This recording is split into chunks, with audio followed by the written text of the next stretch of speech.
So at home, I think like what kind of ideal image for a male, like so the patriarchal South Asian family, right?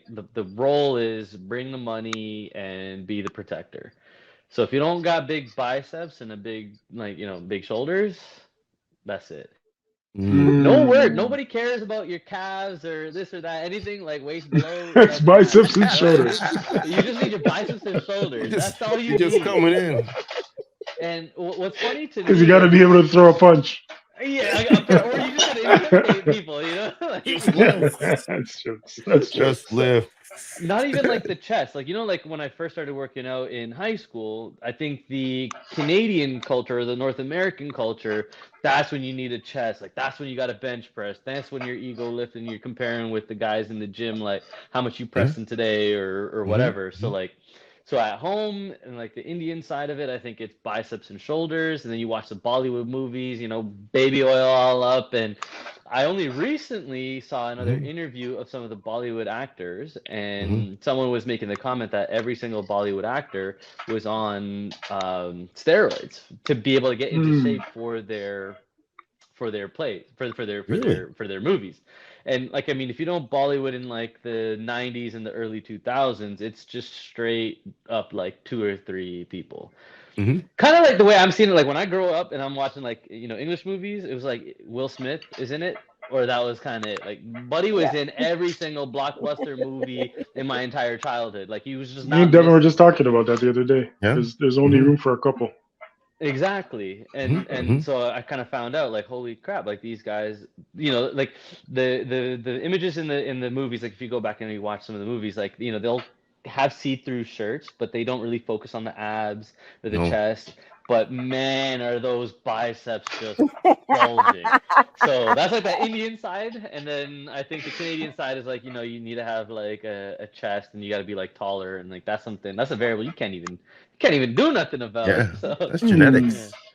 Mm. yeah. You're right. You're right. Uh, I think so. Speaking, listening to both of you, there's a little bit of both. What Shrikesh just said, or kind of, there's a duality of there's actually a kind of like a triple cultural effect for me.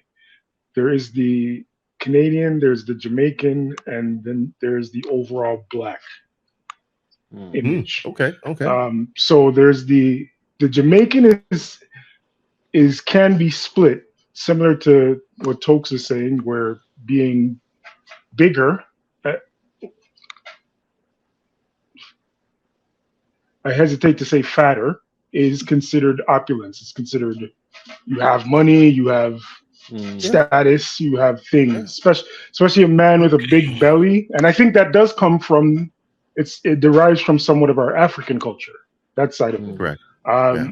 That's somewhat celebrated in the women as well. A lot of guys like bigger women over there. But Hmm. even over there, as well as here, there's the North American influence, which everything chiseled and muscular and movie action star. That's the other. That's Mhm. that pressure from the northern side. Um, Hmm.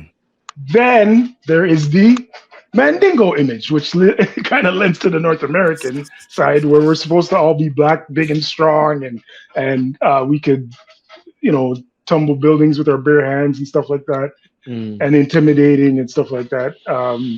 So I think there's a mix of all three cultures in my perspective of male body image that goes around. But I lean more towards the North American Canadian side, I guess, because that's where I Mm. was born. Mhm. That's where I grew Mhm. up. If that's Hmm. an answer. Hmm.